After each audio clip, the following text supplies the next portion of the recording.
Two kids. Both have stridor. One needs you to call the Airway team right now. The other needs cool mist and a nap. Can you tell which is which? First, the type of stridor tells you where the problem is. Inspiratory stridor, problem is above the vocal cords, nose, pharynx, epiglottis. Biphasic, at the cords. Expiratory, below, trachea, bronchi. Both our patients today have inspiratory stridor, so we're looking above the cords. Patient 1, young kid sitting bolt upright in a car seat, completely terrified. Look at what the image is telling you. Dysphagia, can't swallow. Dysphonia, voice is wrecked. Drooling, because swallowing is too painful.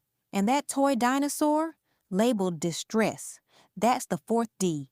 These are the 4 Ds of epiglottitis. Let's pause for review. What were those 4 Ds again?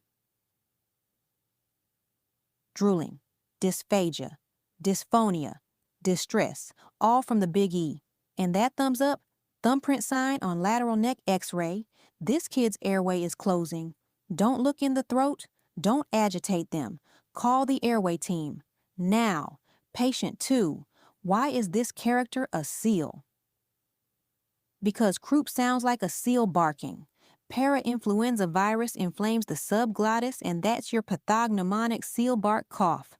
Now, that church steeple with the red X, steeple sign on AP neck x-ray, subglottic narrowing, mild to moderate croup, cool mist, fluids, dexamethasone.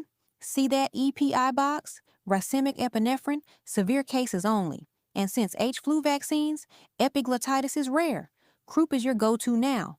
Epiglottitis, 4 Ds, thumbprint sign, airway emergency, croup, seal bark, steeple sign, dexamethasone. 2 causes of stridor, very different endings.